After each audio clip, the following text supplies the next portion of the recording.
जीव की जय, गोविंद गोपीनाथ मदन मोहन जीव की जय, ब्रजमंडल धाम की जय, ब्रजवासी भक्तवृंद की जय, ब्रजेश्वरी मधेश्वरी प्रणेश्वरी श्रीमती राधा रानी की जय, ब्रजदेवीगण की जय, समवेद गौरभक्तवृंद की जय, गौर प्रेमानंदे हरि हरि बोल।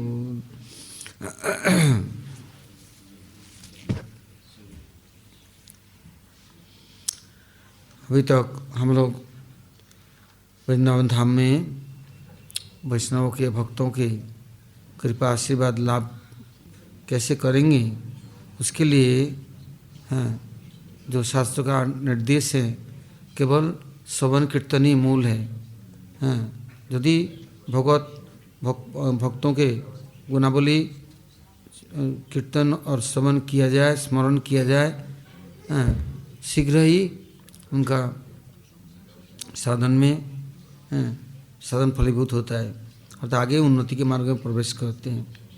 तो कल हम लोगों ने श्रवण किया था कि अद्वैत आचार्य प्रभु का आविर्भाव तिथि, अद्वैत सप्तमी, माकरी सप्तमी, माघी सप्तमी, विधान सप्तमी, आरोग्य सप्तमी, बहुत महिमा है उनकी इस माघी सप्तमी, शुक्ला सप्तमी का। तो जब अद्वैत आचार्य प्रभु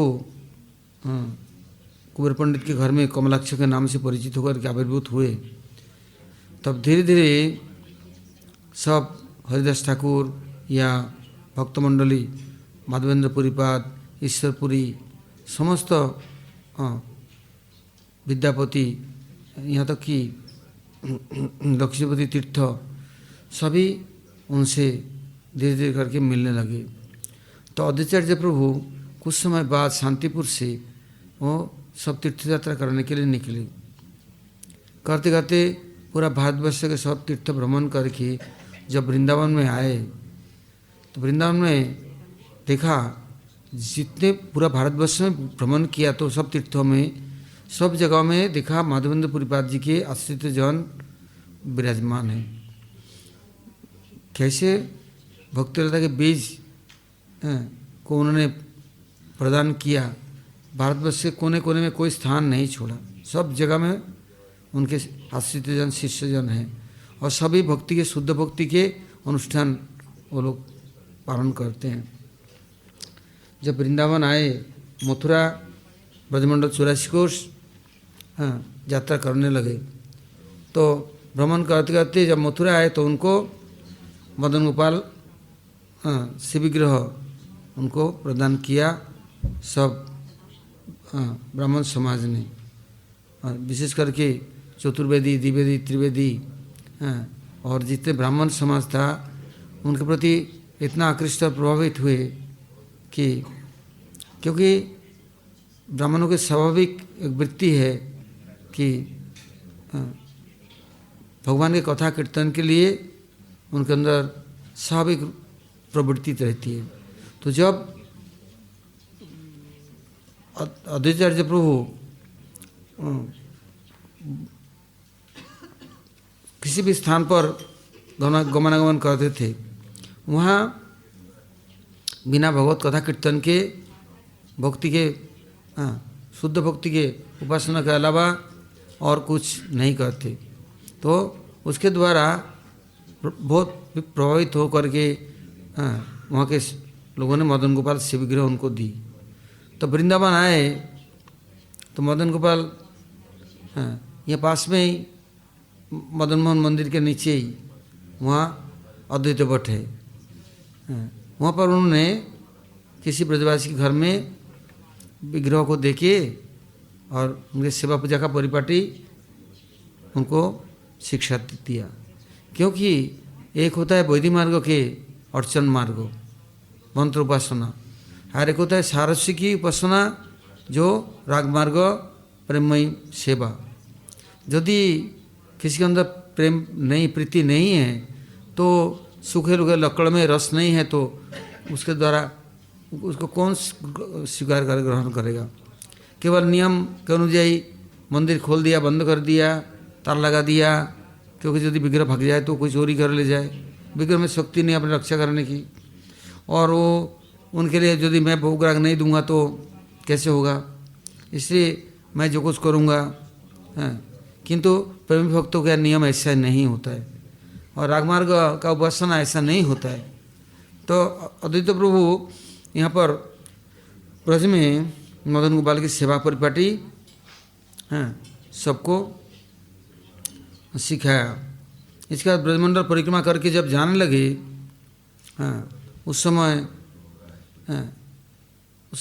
मुगल का साम्राज्य था सर्वत्र उनका अधीन, और थोड़ा अधिक यदि देखते हैं कोई हिंदुआनी कर रहा है या कुछ वैष्णव का भक्तों का परिचय देना चाहता है या कोई जानता है तो उनको ही आक्रमण करते हैं और उनको ही जाति ले लेते हैं, उनको अपना बना लेते हैं, वो छोड़ते नहीं हैं। किंतु अद्वैताचार्य ने देखा एक तो कलियुग है और ये तुर्की पुर्तगीज कहाँ कहाँ मुग़ल पठान, किधर किधर से वो अफ़गानिस्तान इराक ईरान कहाँ कहाँ से सब, कजाकिस्तान उज़्बेकिस्तान किधर किधर से सब आकर के भारतवर्ष को सब लूटपाट लिया, सब मंदिर आश्रम सब नष्ट कर दिया, सब साधुओं को या तो बलिदान कर दी, ख़त्म कर दिया ब्राह्मण को, नहीं तो अपने जाति में ले लिया। और सब जगह डाकंतर मस्जिद हाकंदर सराय ये तैयार कर दिया। यहाँ से अल्लाह अकबर करेगा तो जहाँ तो सुनाई देगा वहाँ एक मस्जिद स्थापन कर दिया। और हाकंतर सराय खाना, उनके लोग आएंगे जाएंगे तो उसके लिए सराय खाना कर दिया। बहुत मुश्किल, कोई भी तिलकमाला घंटा घड़ियाल शंख करताल बजाएगा कीर्तन करेगा नहीं कर सकता। तो यहाँ के ब्रजवासी लोग बोले आप तो मदन गोपाल को दे रहे हैं, आपके सामने तो कोई कुछ कर नहीं सकते क्योंकि आप सबके अंतर्जामी हैं, तो घटघटवासी है तो आपको तो कोई बोलेगा नहीं, किंतु हम लोग तो इनकी सेवा नहीं कर सकते। तो क्योंकि हमें विश्वास भी नहीं कि वो रक्षा करेंगे, हाँ, हम इतना उनके साथ संबंध भी नहीं है।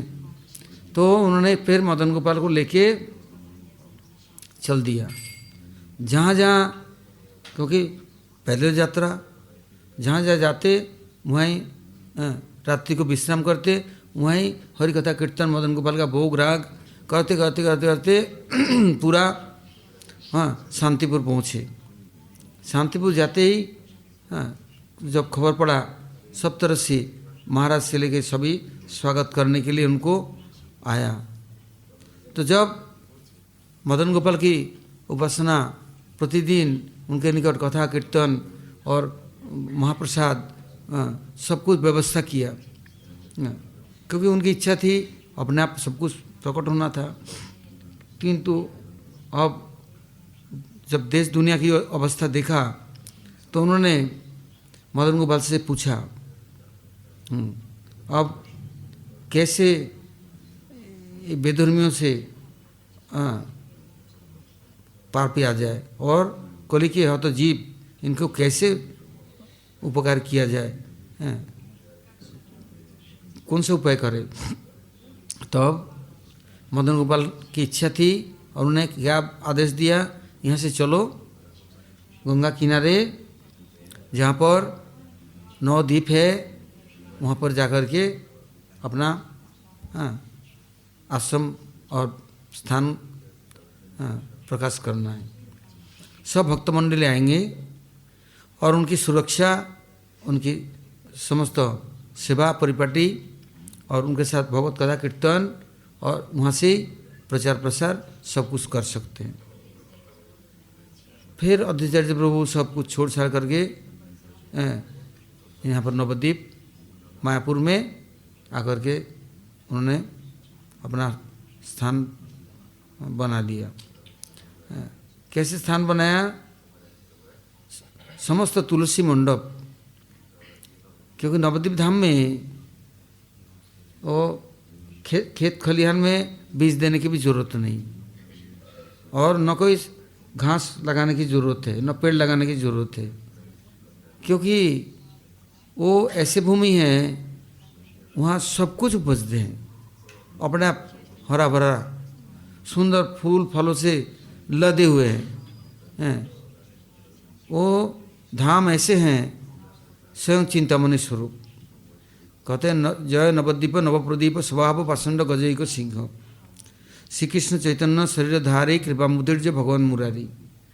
भगवान स्वयं इस नवद्वीप धाम को क्यों इतना चाहते हैं और उनके प्रति प्रीति है। कहते हैं जब ब्रज में श्रीमती धरणी ने देखा ये तो सब पंचायती है, यहाँ दास्य भी है, दास भी है, सखा भी है, वात्सल्य वाले भी है, शांत वाले भी है, श्रृंगार मधुर वाले भी है, सब खिचड़ी है। और कृष्ण सबके इष्ट है और कृष्ण सबसे मिलते हैं, सबके प्यार करते हैं, सबके साथ रहते हैं। यहाँ श्रृंगार रस का, मधुर रस का कोई उत्कृष्टता और वैशिष्ट कोई प्रकाश नहीं है। और क्यों कृष्ण को जिधर जो बुलाते हैं उधर ही चल जाते हैं, सभी सेवा सबका अधिकार है।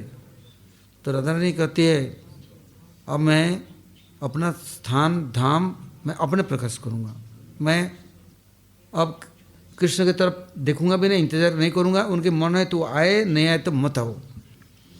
पहले उन्होंने राधा कुंड को प्रकाश किया या उनका जावट संरक्षित भूमि स्थान था, या बरसाना विश्वानपुर या सुखों के रंगीली चिक्सोली सुनहरा और कमाई करला डबरा, कितने उनके सुंदर सुंदर स्थान, किंतु वहाँ भी कृष्ण क्या करते हैं, सब खिचड़ी पका देते हैं। उनको अच्छे बासमती चावल और दाल उनको पसंद नहीं है, उनको मिलाना जरूरी है और उसके मोर भी कुछ मिला देना है। और उनको वो नहीं रह सकते, संतोषी भी चाहिए, दास भी चाहिए, सखा भी चाहिए, बात्सल्य भी, सब चाहिए खिचड़ी। अब बताओ जहाँ नंद बाबा है, जसोदा माता है, या उपानंद सुनंद अभिनंद है, सारी दुनिया है, वहाँ क्या राधा रानी कृष्ण के पास में जाकर के न बैठ सकते, न बात कर सकते, न एक साथ में कोई मतलब ही नहीं। और कृष्ण भी यदि जावट में कभी आते भी हैं तो छिपे छिपे प्रकाश स्वरूप में बात भी नहीं कर सकते, या भेष बदले, या जंगलों में जाते हैं तो वहाँ भी मिलेंगे तो सखा लोग है, संकोच है, बलदाऊ है, क्या करे, बड़ा मुश्किल है। ये रस उपासना का वैचित्र और वैशिष्ट जो नहीं समझते हैं वो रसाभास दोष से वो सब समय आहत रहते, और पराहत नहीं, पराभूत और पराजित सब समय मरे हुए रहते हैं। इसलिए श्रीमती राधारानी ने सोचा अब नहीं, अब मैं ऐसी जगह जाऊँगी, ऐसी जगह ऐसे स्थान प्रकाश करूँगी जहाँ मेरे सखियों के मंजूरी के पर कोई प्रवेश ही नहीं कर सकता। जैसे शिव ठाकुर के कैलाश में एक दिन पार्वती देवी ने प्रार्थना की, आप तो धनुष रहते हैं, मैं क्या करूं, क्यों, क्या हो गया, बोले कितना गंधर्व खर नर बानर राक्षस यक्ष किन्नर सारे दुनिया पुरुष सब आकर के घुस जाते हैं और मैं तो बेचैन हो जाती हूँ, क्या करूँ मैं, कैसे। बोले अब यहाँ कोई आएगा तो सब स्थित स्वरूप प्राप्त करेगा, कोई पुरुष रहेगा ही नहीं। यदि कोई प्रवेश कर गया इस वन में, एक भी पुरुष नहीं रहेगा तो कोई तंग ही नहीं करेगा। नहीं तो भोमासुर जैसे असुर आया तो क्या बोलता है शिव ठाकुर को, उपासना बर दो, तो क्या बर दो, मेरे हाथ किसी सर पर रख दूँ तो वो मर जाए। और इतने तपस्या की, शिव ठाकुर बाध्य होकर बर दे दी, बोले अब मैं परीक्षा करूँगा, आपने जो बर दिया है ये सच है कि झूठ है। क्यों, वो आकृष्ट था पार्वती के लिए, चाहते हैं कि यदि शिव ठाकुर मार दूँ खत्म हो गया तो भाई पार्वती मेरे हो, मैं लेके भाग जाऊँगा। जैसे रावण राम को मार कर सीता को लेके चलना चाहते हैं, जानते सीता शक्ति स्वरूपिणी है, सारी शक्ति मेरे पर आ जाएगा और फिर मैं अजर अमर बन जाऊँगा। तो ऐसे ही दुष्ट दानव लोग किसी को चैन नहीं देता। ब्रज में क्या कम है, कंस को जाकर रोज दिन सुनाता, देख हम लोग विश्वान महाराज ताकत नहीं, मच्छर की तरह है, नंद महाराज क्या करेगा लेगा, उनका कुछ हथियार भी नहीं है, एक लट्ठा भी नहीं, कुछ नहीं है। वहाँ से जितना राधा रानी और सखियों को मंजूरी को सबको उठा करके ले आएंगे और कंस के दरबार में आगे कंस के राज्य में सबको बेच देंगे। क्या क्या बातें उठती, इसलिए कि सब असुर को भेज दे, कृष्ण को मारो तो फिर सब हम भोग कर सकेंगे। तो श्रीमती कहते अच्छा, हाँ, किसी एक समय दुमिल दैत्य ने आक्रमण की थी, वो बरसाने जबर जा रहे, नंदगाम जा रही थी, सुबह सुबह 3 बजे ब्रह्म मुहूर्त में सखियों के साथ। इतना उत्पात, आक्रमण कर लिया, रास्ता में घेर लिया, आंधी तूफान उड़ा दिया, पेड़ पौधे तोड़ने लग गए, पत्थर फेंकने लग गए, धूल मिट्टी उड़ाने लग गए, दिखे नहीं कोई, उठा कर ले जाएंगे, भाग लगेंगे। श्रीमती कहते अच्छा, बड़ा पहलवान बलवान हो गया, हाथ के कंगन उठा कर खोल के देव मारा, खत्म हो गया वहीं। और वो प्रेतजनी प्राप्त करके मथुरा में कंस के पास आ गया। कंस सो गया तो बोले, ए कंस विकराल रूप है, खून से पसीना से लथपथ हो रहा है, शरीर टूटे फूटे है, चितड़े हैं, और बोलते हैं मैं तेरा बाप हूँ और मेरे श्राद्ध कर, मैं प्रेतजनी प्राप्त किया। हाँ, किंतु ऐसे तो हो नहीं सकता, ब्रज में मरा और राधा ने कंगन से प्रेतजनी कैसे प्राप्त किया? हाँ, क्योंकि नीच इतने हैं, उनके भोग दृष्टि तो जाता नहीं है। ऐसे भोगी लोगों को भोग भोगना ही जरूरी है। इससे उनको जब तक प्रेतजनी प्राप्त नहीं होता है, ब्रह्म राक्षस नहीं होते, और उनको न खा सकते, न पी सकते, न कोई रह सकते, कोई शरीर भी मिलेगा नहीं, घूमते रहो, भ्रमण करते रहो, जलते रहो, मरते रहो, कष्ट पाते रहो, वो यातना से मुक्त नहीं हो सकता। तो कौन से को बोल, मेरे पिंड दे, श्राद्ध कर। कौन से बोले, सपना देखा कि मैं साक्षात देख रहा हूँ, फिर सो गया, फिर दिखा, खड़ा हो गया आकर के एकदम। कोई बार फिर तलवार लेकर के माँ के पास पहुँच गया, बोल सच बोल, मेरा बाप कौन है? ये उग्रसेन है कि कोई और है? नहीं तो और देख तलवार है, अबे 2 टुकड़ा कर दूंगा। तो बोले मैं क्या करूँ, मैं तो स्त्री जाति का हूँ, मैं सहेलियों के साथ भ्रमण करने गई, सुबह सुबह थोड़ा टहलने गई, और ये कहाँ से आकर, हाँ, हम उठा के लेके चला गया पकड़ के। मैं कुछ कर नहीं सकती हूँ, मेरे पास कोई सामर्थ्य नहीं था, तो उससे तुम्हारा जन्म हुआ। बोला अच्छा, अब वो समझ गया कि मैं तो इन लोगों का नहीं हूँ। तब वो बिगड़ करके श्राद्ध तेरे तो करा, किंतु उग्रसेन को जेल में डाल दी, सूरसेन को, देवक को, सबको, जादवों को, वृष्णि, भोज, अंधक मार पीट कुटाई करके भगा दिया, नहीं तो जेल में डाल दिया, हाजत में, अंधक कूप में, एकदम अंधेरी में, कि अपने आप सता मरे कष्ट से।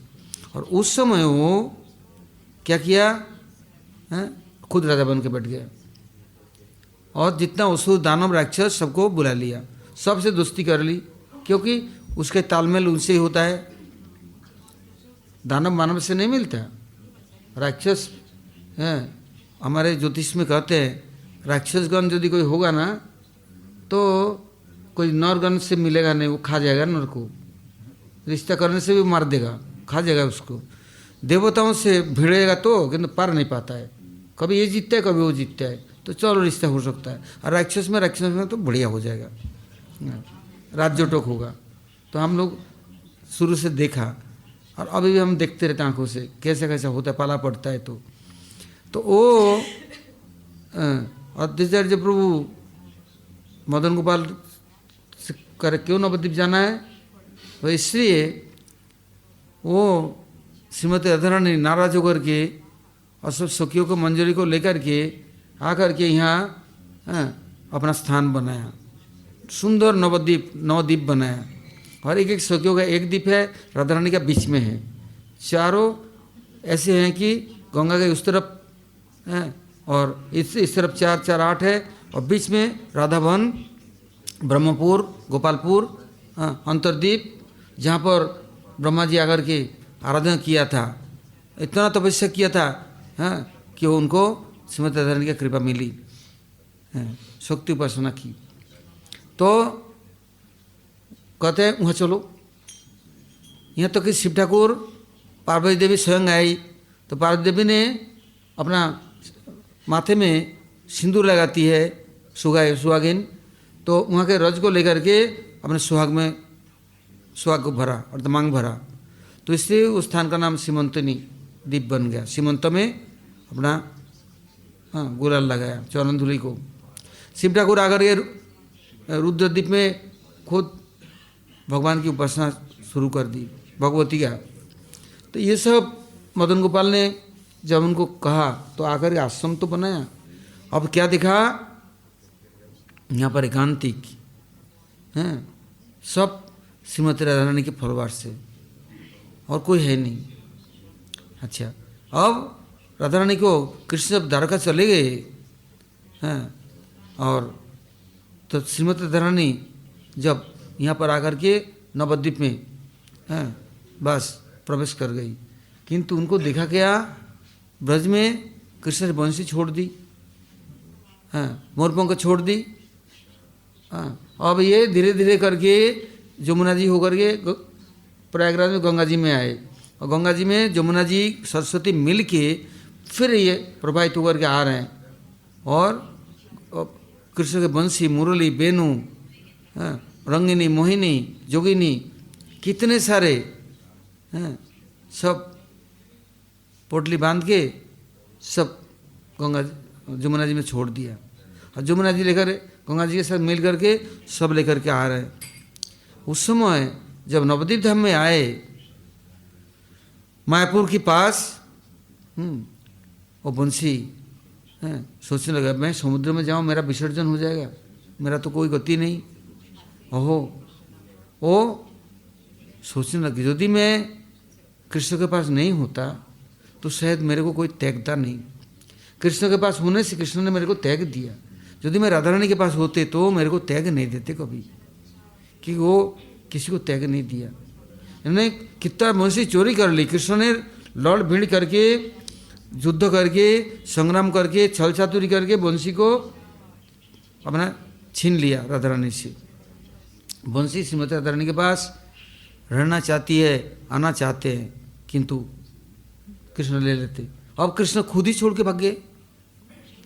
चलो मथुरा गए तो ले जाते ना, नहीं, इतना प्यारा बंसी है उनके, बेनू है, मुरली है, रंगिनी, जोगिनी, मोहिनी, कितने कितने सुंदर सुंदर उनके उपहार है, सब कुछ छोड़ दिया, कुछ नहीं है। यहाँ तक कि ब्रज के जो नटवर बेस है वो भी छोड़ दिया, पागड़ी वो भी छोड़ दिया। अब तो सोने का मुकुट पहनते हैं, हीरा जवाहरातों के हैं, अब तो राजकीय बेस पहनते हैं। तो ये लोग दुखी होकर जब अपना आए तो श्रीमती राधा रानी सबको उठा करके लेकर के उनके स्वरूप को, हाँ, अपने बड़ी जत्न से उनको अपने पास आश्रय देकर रख दिया।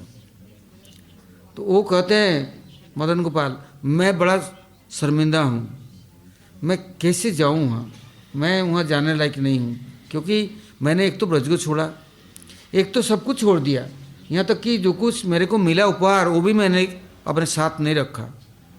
हाँ, अब मैं हीरा जवाहरातों के साथ रह रह कर पत्थर का दिल हो गया, कि पत्थर के साथ रहोगे तो पत्थर बनोगे। फूल जैसे सुगंध और जितना नम्र विनयी है, सौंदर्य से परिपूर्ण है, उनके संग से ऐसे ही हृदय सुंदर होगा। तो अब मदन गोपाल अद्वैत प्रभु को बोला मेरे को भी ले चलो। जब आए राधावन में, अर्थात अंतर्दीप मायापुर में, जोगपीठ में, तब अद्वैत प्रभु प्रतिदिन नियम पूर्वक गंगा जी में जाकर स्नान करते। हाँ, और सब भक्त लोग ब्रह्म मुहूर्त में ही सब लोग मिलते, कहाँ पर, शिवास पंडित जी के, हाँ, शिवासंगन में। वहाँ पर एक कुंदो का पेड़ था, फूल का, इतने बड़े पेड़ और कुंदो का, और इतना फूल, हजार हजार लोग यदि फूल उठा करके ले जाए तभी वो फूल से लदे हुए भरे हुए, वो कभी समाप्त नहीं होता।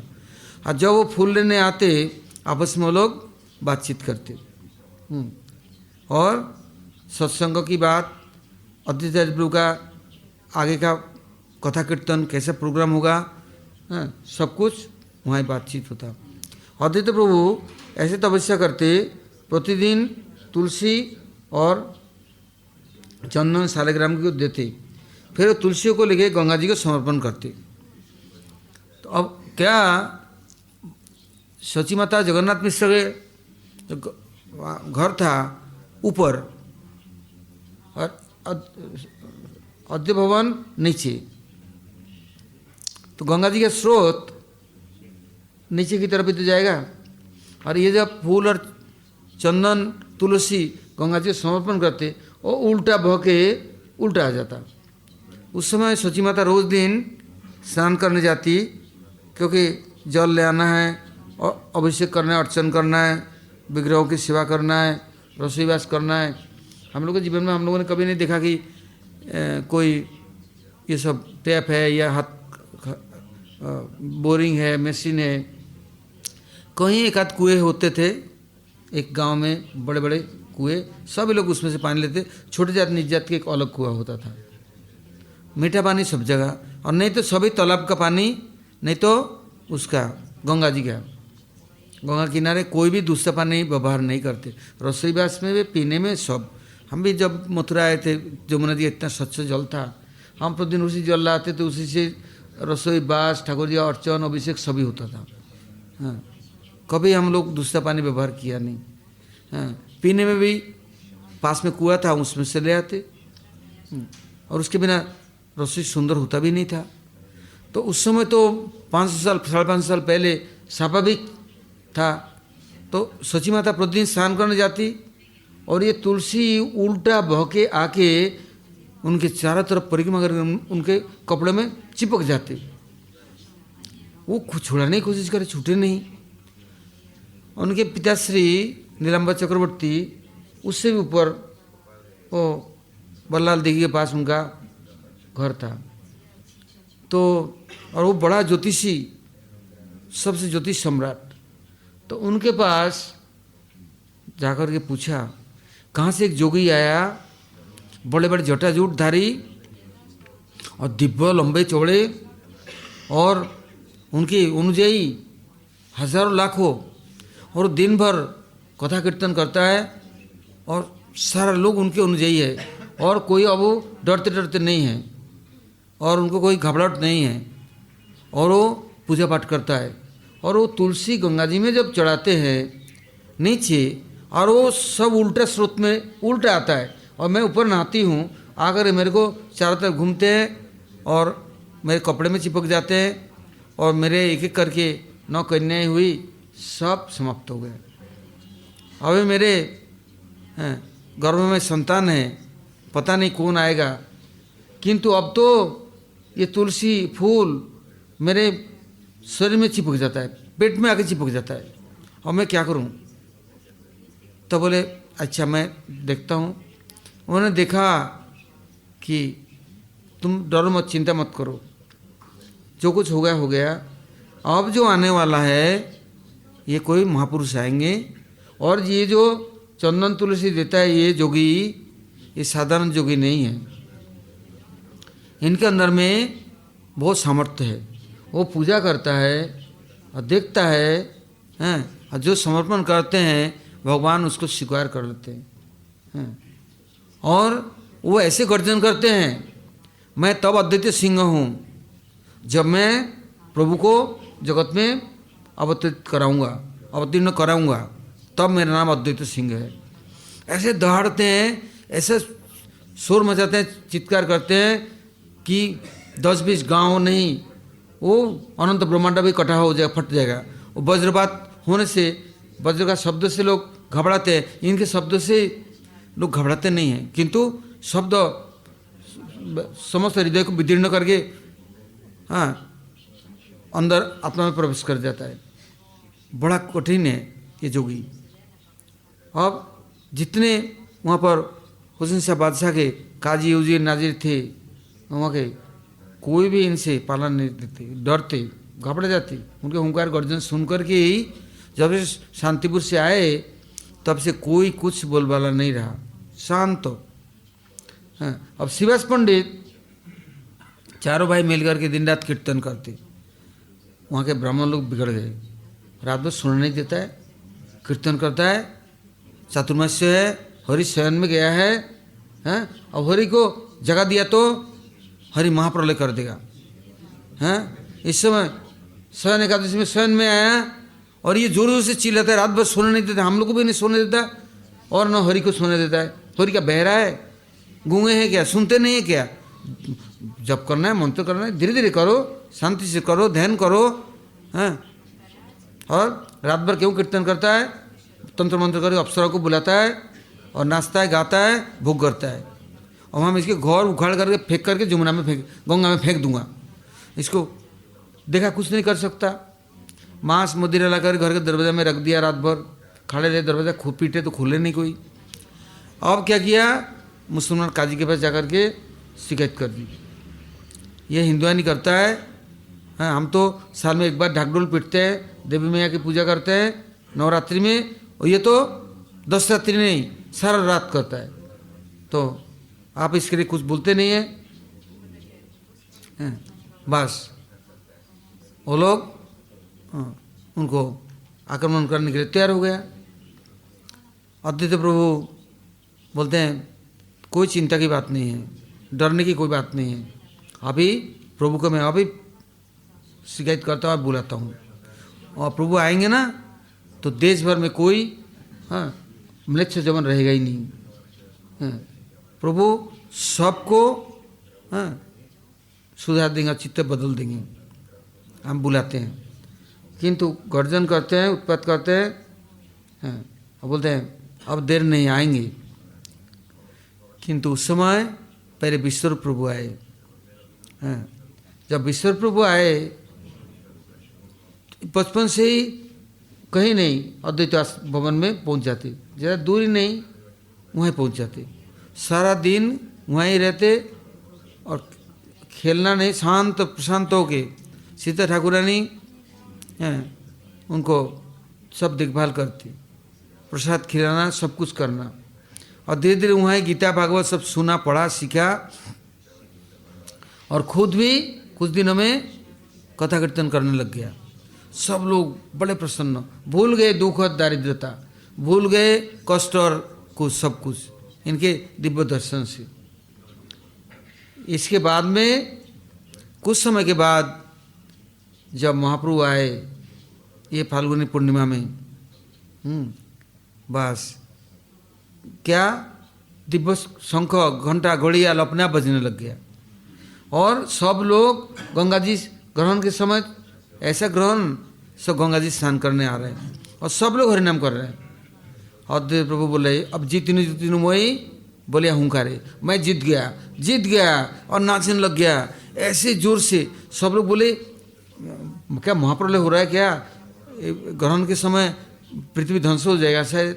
किंतु इतना गर्जन, इतना सुन करके सभी लोग गंगा स्नान करके उठ करके सभी लोग भागने लग गए। कहाँ जा रहे हैं? चेटी की तरफ लाइन जा रहा है। कहाँ जा रहा है कोई नहीं जानता, आगे एक दूसरे को नहीं पूछता है, चले जा रहे हैं। कहाँ जा रहे हैं? सब जगन्नाथ मिश्र भवन में, वहाँ जाकर के इकट्ठे हुए। कितने कीर्तन की टोली, जो कोई कुछ बाजाना गाजाना जानता नहीं वो भी नाच रहा है, गा रहा है। बोले कहते हैं नरहरि चक्रवर्ती ठाकुर बोले कास्ते भेंगे करताल बानिয়েছি। वो हंसी होता है ना, जैसे धान गेहूँ काटते हैं, धान काटते हैं, घास काटते हैं, वो हंसिया को तोड़ कर करताल बना लिया। बोले सबके हाथ में घर के सामानों को बेच बाच करके मृदंग ले आया। करताल, घंटा, घड़ियाल, कांसर, शंख सबके घर में आ गया और सब लोग एक्सपर्ट हो गए बजाने के लिए और कीर्तन करने के लिए कीर्तनिया हो गया। जो कोई शब्द नहीं निकलता मुंह से वो भी कीर्तन कर रहा है। अद्वैत प्रभु देख रहे हैं ये रैली कहाँ से जा रहा, कहाँ से आ रहा है, कहाँ जा रहा है। उन्हें सीता ठाकुर ने बोले अरे जगन्नाथ मिश्र के भवन में सोची के गर्भ से शायद भगवान साक्षात में वहाँ आविर्भूत हुए, जाओ उपहार आदि लेकर के दर्शन करे आओ और उपहार कुछ देखे आओ। किंतु खुद चले नहीं। अब भक्त मंडली सुबह जब मिले सबको बोले मदन गोपाल आ गए। अब तक तो मदन गोपाल शर्माते थे कि काले रूप छिपा नहीं सके। अब काले रूप को छिपा लिया। अंतर्कृष्ण बहिर्गौर दर्शितांगादि वैभवम कलो संकीर्तन स्म कृष्ण चैतन्यमाश्रित, कि अब अपने कृष्ण स्वरूप को तो अंदर छिपा दिया और राधा रानी की अंगांति ले लिया, किंतु कृष्ण और राधा रानी के भाव मुद्रा लेकर के सब समय कृष्ण कृष्ण कीर्तन कर रहे हैं। अब जब जन्म लिया, जीव गोस्वामी प्रभु लिखते हैं, जीव गोस्वामी जन्म कृष्ण गोकुल में जब जन्म लिया तो सबको प्रणव ओंकार का प्रणव उच्चारण कराया। खुद ओम ओम करते, बच्चों की तरह हैं मैं टैटे नहीं, ओमकार का उच्चारण करते और सबको सुनाते, सबको दीक्षा दे दी। और महाप्रभु जब आए, बस प्रकट हुए, आविर्भूत हुए कि नहीं, सब लोग महामंत्र करते करते महाप्रभु का आए तो महाप्रभु बड़े प्रसन्न, हंस रहे और प्रसन्न है। और सबको महामंत्र को क्या किया, सोना के बाद सोना चांदी लेके आया। गहना बनाना नहीं जानता है, सोना मिल गया लाया, किंतु वो गहना बनाया, हार बनाया, केयूर बनाया, कंगन बनाया, मुकुट बनाया, बलय बनाया, अनंत बनाया, अंगूठी बनाए, सुंदर सुंदर चीज़ बना दिया, नुपुर केयूर है बना करके सुनार दे दिया। ऐसे महाप्रभु के पास चल के आया महामंत्र लेके, महाप्रभु ने उसको प्रेम नाम संकीर्तन अर्थात प्रेम से परिपूर्ण कर दिया। नाम करोगे तो मैं तुमको भगवत प्रेम अपराकृत तुमको दूंगा। हाँ, वो नाम अवतार और प्रेम अवतार। अब वो नाम लेकर के आया, खजाना भर गया, अर्थात प्रेम से सरावर हो गया और नाम छूटे नहीं। और प्रभु कहते ये देखो, अब जगत मिनट में बदल गया ना, देर नहीं लगा, बोलना नहीं पड़ा कि तुम लोग कीर्तन करो, कृष्ण कीर्तन करो, हरिनाम करो, कुछ बोलने की जरूरत ही नहीं।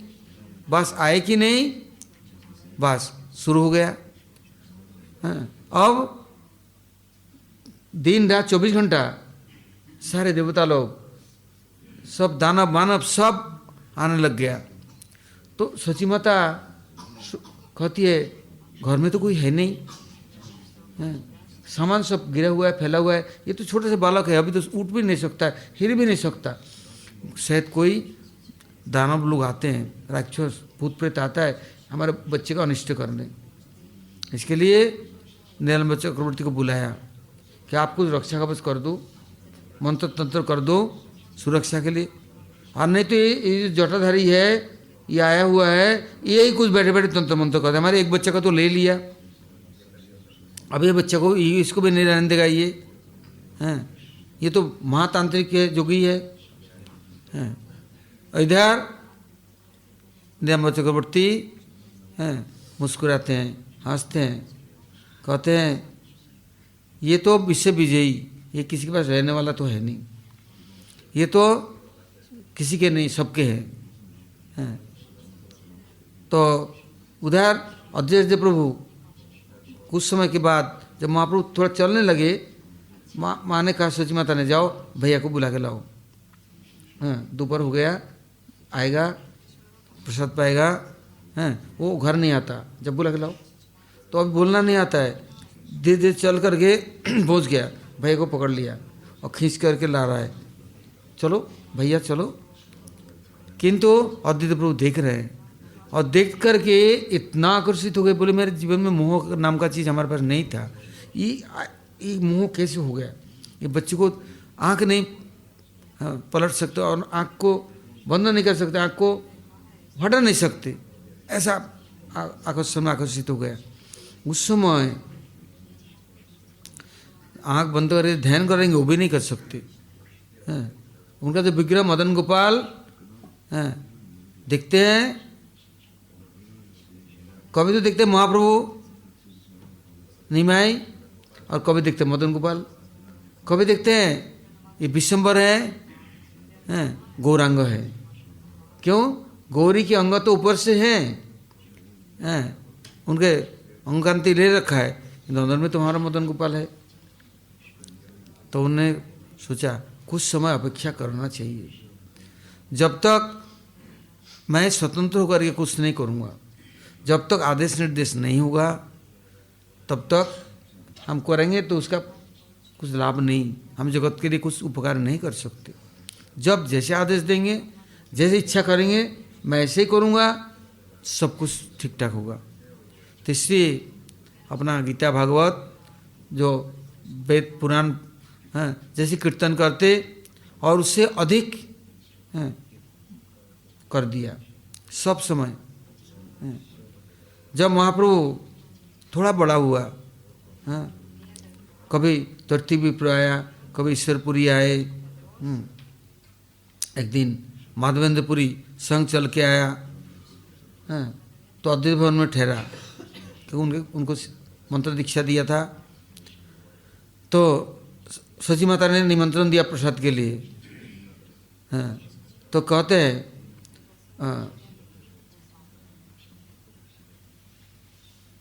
वहाँ पहले शांतिपुर में जब अद्वैत प्रभु थे वहाँ भी आए थे, तो वो कहते हैं कि आज मैं जब शांतिपुर अद्वैत के घर में आया था तो जो प्रसाद पाया, आज जो मैं सची के आंगन में, सची के जगन्नाथ मिश्र के घर में प्रसाद ले रहा हूँ, ये दोनों चीज़ में इतना आकर्षण है। और मैं ये नवद्वीप धाम को छोड़ करके अब अन्यत्र मैं कहीं भी अब गमनागमन नहीं कर सकता हूँ। नवद्वीप में नियम है, कलियुग का प्रधान तीर्थ इसलिए है कि 3 रात्रि यदि किसी ने वास कर लिया तो उनको सब प्रकार से सिद्धि मिल जाएगा। किंतु यदि ब्रह्मभक्ति चाहिए, अन्यत्र जाने से उसका खोज नहीं मिलेगा।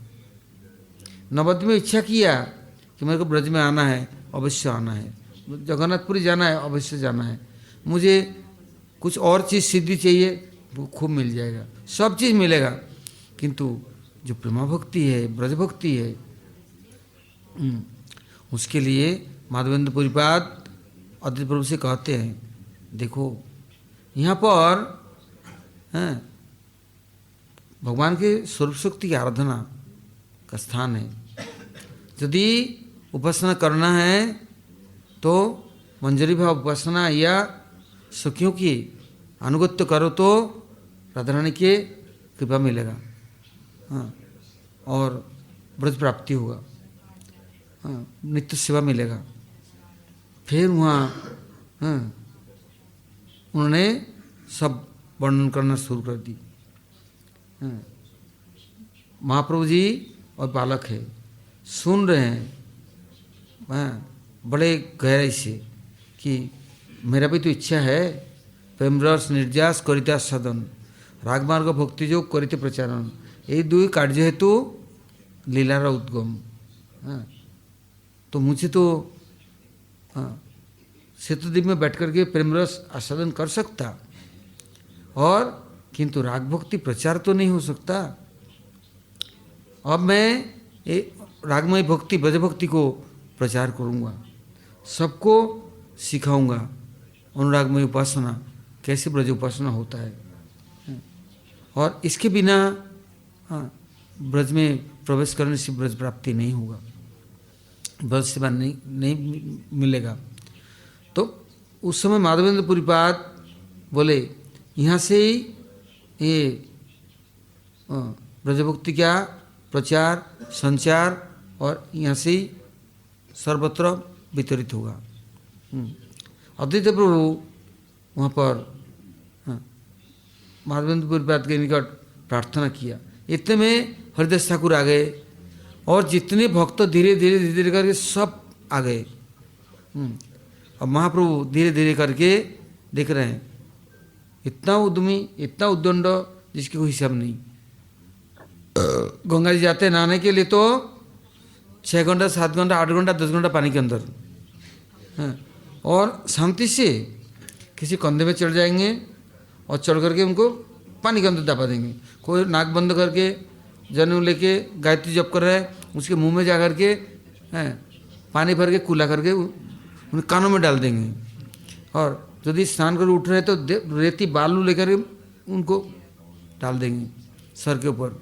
कपड़े लेकर के जहाँ स्त्री नहाती है उसके कपड़ा यहाँ लाकर रख दिया, इनके कपड़ा उधर रख दिया।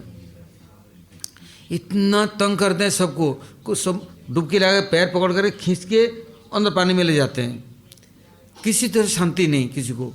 तो लोग बोलते हैं रुक जाओ हम शिकायत करेंगे, बोले और सब लोग गुस्सा कर लेते हैं, हाथ में जल लेके अभिशाप देते हैं तुम्हारा संसार नष्ट हो जाए, तुम्हारा नवद्वीप छूट जाए, हैं इतना उद्यमी, इतना तंग करते हैं, नाकों में दम कर शांति नहीं, हाँ तो बड़ा अभिशाप दे रहे हैं। महाप्रभु हंसते हैं, बोलते हैं इतना जप किया तप किया, यही परिणाम है, यही फल है तुम्हारा, तुम यही हैं अंगार और क्रोध अग्नि तुम्हारे पास में है, यही निकालना सीखा है और देना सीखा है, कीचू चलना, गंदगी को देना, शांति नहीं है। अब तो राजी राजी गर राजी, ध्यान मेरा ही करना पड़ेगा तुमको। इतना तंग करूँगा, हाँ यदि पैर छूँगा सम्मान करूँगा तो तुम भूल जाओगे, इतना तंग करूँगा 24 घंटा मेरे ही याद करोगे और सब मिल करके मेरे ही ध्यान करोगे और भूल नहीं सकते हो, और फिर भूल गया तो फिर तंग करूँगा, हैं इतना करूँगा कि तुम्हारा ध्यान अपने आप स्वाभाविक मेरे लिए ही होगा, छोड़ूंगा नहीं। फिर एक दिन सब मिल करके जगन्नाथ मिश्र के पास आया, तो क्या बोले, मिश्र आप इतने सरल ब्राह्मण, इतना योग्य, हाँ आपके घर में ये कहाँ से आ गया, हैं इतना उद्यमी, सारा दिन पानी में पड़ा रहता है, बीमार हो जाएगा तो आप दिखते भी नहीं हैं, ख्याल नहीं करते हैं, और बोलने लगे हमारा ऐसा कर दिया, देखो हमारे कान में पानी और बालू गंगा का भर दिया, हमारे स्वर्ग में देखो हमारा कपड़ा क्या कर दिया, हमारा पेट पकड़ खींच लिया, कंधे में चढ़ करके पानी में डुबो दिया, हैं और कितना तंग करता है। हम जा नहीं सकते नहाने के लिए, हम पानी में खड़े होकर गायत्री जप करते हैं, जनरेटर ने समेत खींच करके लेके चल देता है, हैं कितना ताकत है उसमें, एक को नहीं, हम 10-20 नहीं 50 नहीं 1000 है, किंतु किसी को डरता नहीं, घबराता नहीं, कहाँ से घुस जाता है, क्या करके डालता है, कोई अता पता नहीं।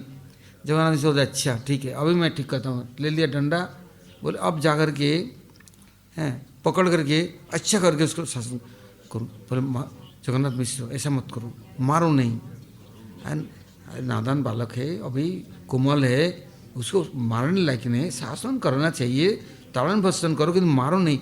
क्यों, उसको यदि मारोगे हमें कितना कष्ट होगा, दुख होगा, क्यों स्पर्श तो इनको मिल ही गया और शब्द भी इनको मिल गया, ध्यान भी इनका करता है, छोड़ पाते नहीं, बोल पाते नहीं, और रोज़ गंगा जी यहाँ पे आएंगे, और जब आएंगे अरे बाद में आओ और घाट में जाओ, गंगा को छोटे ही थी, कितनी लंबी चौड़ी गंगा, यहीं क्यों, उधर चले जाओ, नहीं वो यहीं आएंगे, और आएंगे तो तंग होंगे हैं। और ध्यान महाप्रभु का 24 घंटा करते हैं, घर में जाकर ये बात करते हैं, एक दूसरे से भी ये बात करते हैं, अब भूल नहीं पाते हैं। अब जगन्नाथ मिश्र को बोलते हैं उसको कुछ मत बोलो, हाँ जगन्नाथ मिश्र सोचते हैं क्या क्या करूं, आए गंगा जी, बच्चों को बोल दिया हमारे पिताजी आए ना, बोल देना कि ये तो गंगा जी आए नहीं, वो तो स्कूल में है, पढ़ रहा है वहाँ, वो कभी तो आए नहीं, हम लोग इंतज़ार कर रहे कब आएगा, हाँ आएगा तो हम बोल देंगे आपको। वो उधर से घर जा कर के काली कुचला मैला कपड़ा और सिहाई फिहाई डाल टूल करके माँ के पास जाकर मैं कपड़ा दे दो, तेल दे दो और पूजा का सामान दो, मैं गंगा जी जाऊँगा। बोले अरे इतना ब्राह्मण लोग आए थे तेरी शिकायत करने, तेरे बाप गए डंडा लेके पीटने के लिए। बोले अच्छा मेरे शिकायत करने आए, मैंने इनसे कुछ बोला ही नहीं, अब तो मैं इनको छोड़ूंगा नहीं, एकदम नहीं छोड़ूंगा, ये उल्टा पुल्टा शिकायत करने आया मेरे लिए हैं। जगन्नाथ मिश्र घर आ गया, बोले देखिए हैरान, गला पकड़ लिया, हाँ उछल करके जाकर गला पकड़ लिया, गोदी में चिपक गया। जगन्नाथ मिश्र बोले ये लोग सब क्या बोल रहे हैं, ये शिकायत करने आया, ये तो अभी तो कपड़ा ऐसे ही है, कितना दूर से चल के आया है, हाँ तो सब लोग शिकायत करते, तुम गंगा जी में 5-6 घंटा पड़े रहते हो, मैं गंगा जी में अभी तो मैं जाने के लिए मम्मी से मैया से बोला तेल दे दे, थोड़ा पूजा का सामान दे दे, फूल माला दे दे, चंदन दे दो, मैं जाऊँ नहाने के लिए। मैं तो स्कूल में था, पढ़ रहा था। तो अद्वैत प्रभु इन लीलाओं को अंतरिक्ष से देख रहे हैं, साक्षात देख रहे हैं। हाँ कैसे, वो ध्यानस्थ होकर के जब प्रभु का लीलाओं का ध्यान करते हैं, देखते हैं कि अब उनका दूसरा ध्यान नहीं होता है, खाली महाप्रभु के लीला का ही समस्त हृदय में प्रकट हो रहा है। वो बोले ये तो ना जाने क्या हो गया, जब से इनको दर्शन किया तब से मेरा चित्तवृत्ति बदल गया। और क्या हो रहा है, ध्यान अब किसी की ध्यान नहीं हो रहा है।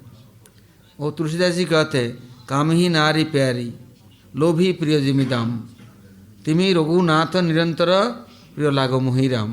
वो कहते हैं जैसे कामे के लिए नारी प्यारी है, एक बार देख लिया ना दिन भर उसकी छवि, अब तो अब वो मिटे नहीं, भूले नहीं, खोए नहीं, दिन रात बस उसका रोम रोम में रम गया।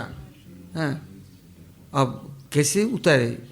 और लोभी के लिए क्या होता है, दाम प्यारा है ना, धन कमाना है, टट्टी में भी गिर गया ना दांत से उसको उठा लेगा।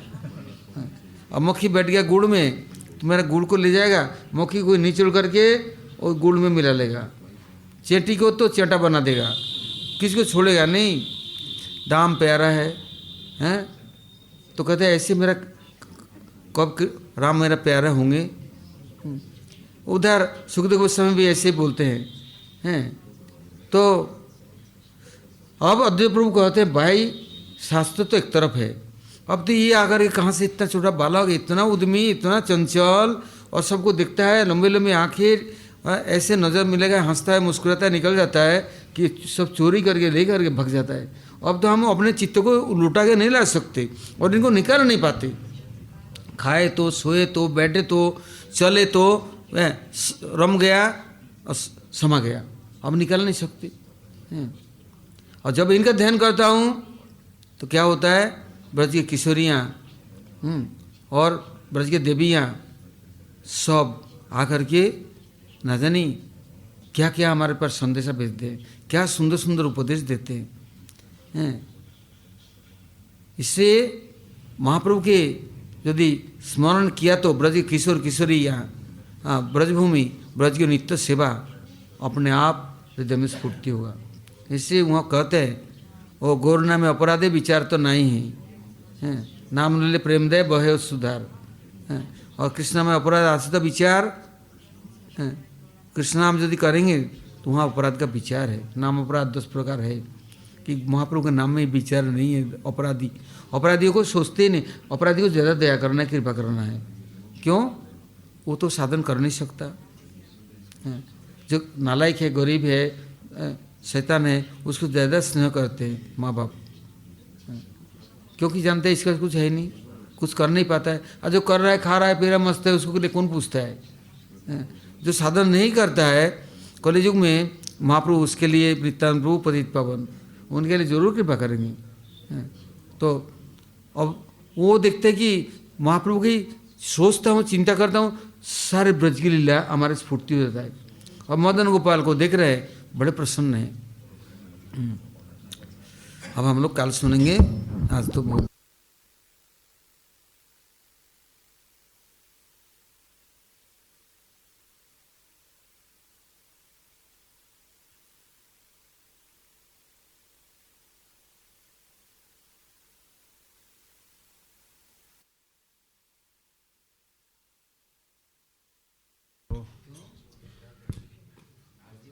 सेम कीर्तन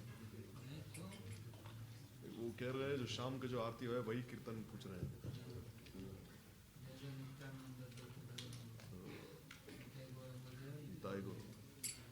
वो सायन आरती में होता है।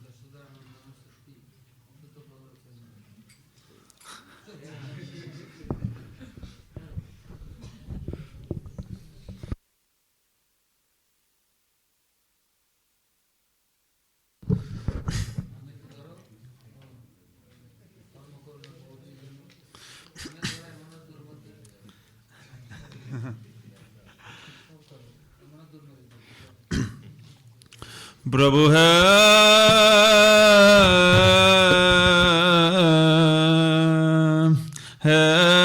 प्रभु আমার এমন দুর্মতি সংসার ভিতরে পড়িয়া আছি আমি দুর্মতি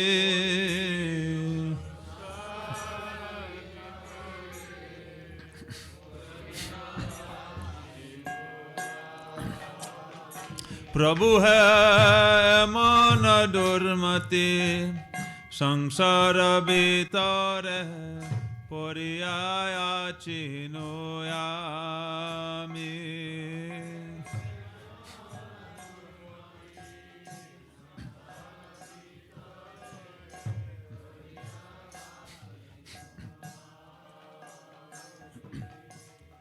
তবা নিজ জান কোন মহাজনে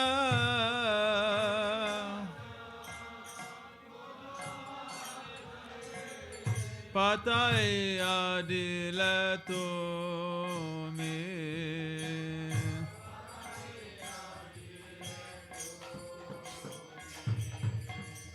পাতাইয়া দিলে তুমি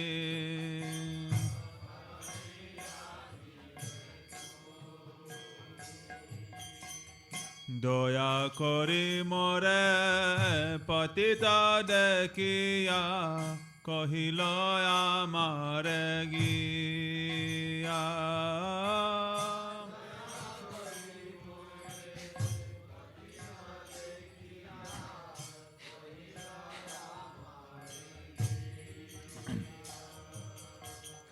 ওহে দিনা জান শোনো ভালো কথা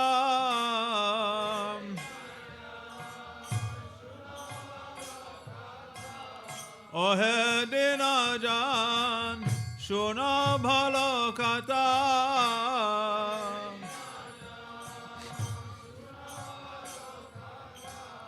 উল্লাসিত হবে হিয়া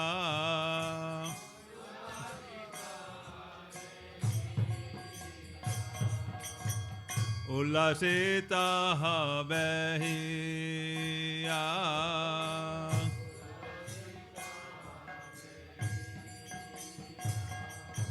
তোমারে তারিতে শ্রীকৃষ্ণ চৈতন্য নবদ্বীপে অবতারা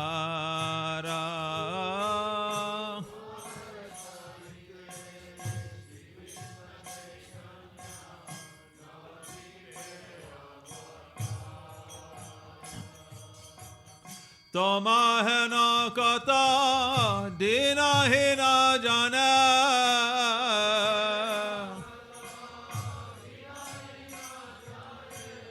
তোমাহেন কত দিনহীন জানে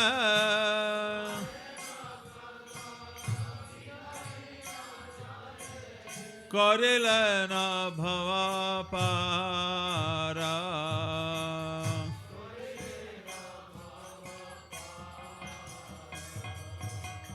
করিলেন ভব পারা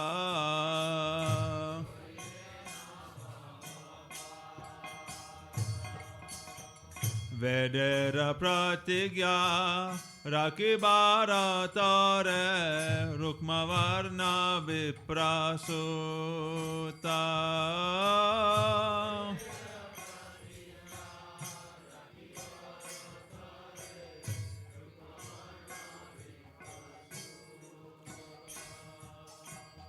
महाप्रभु नाम नदिया माता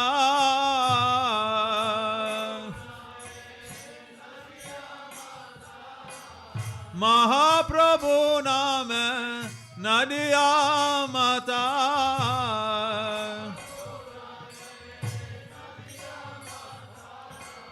संग भाई अवधूता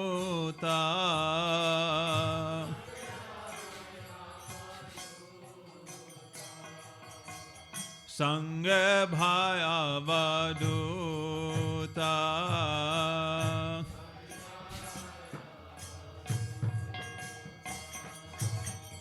नंद सुता जिने चैतन्य गोसाई निज नाम करि दाना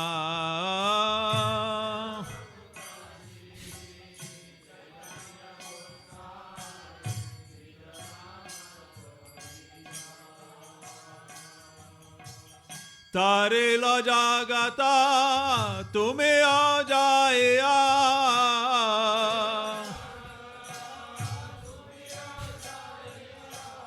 তারিল জগতা তুমিও যাইয়া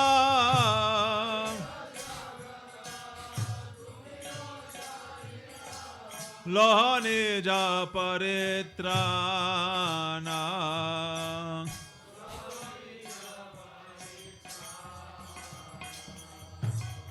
লহনে যা পরিত্রাণা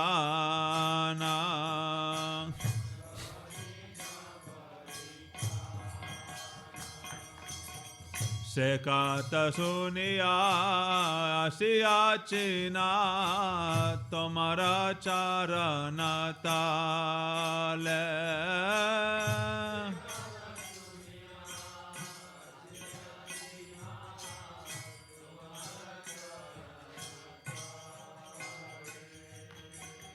বাগানে বিনোরা কান্দিয়া কান্দিয়া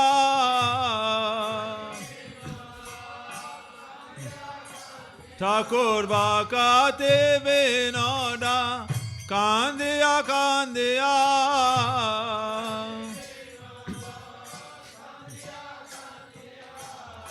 আপনা কাহিনী বলে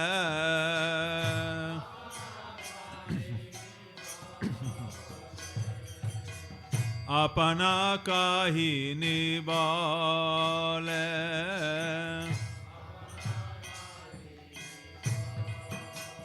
प्रभु है मोना दुर्मति संसारा भीतरे परिया चिनुयामी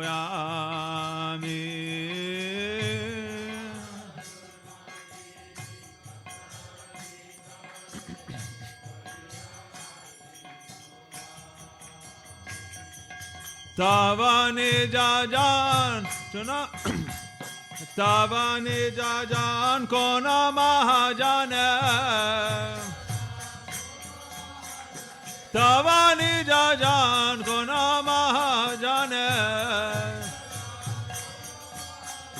पताया दिल तुम्हें पताया दिल तुम्हें प्रभु है प्रभु है प्रभु है प्रभु है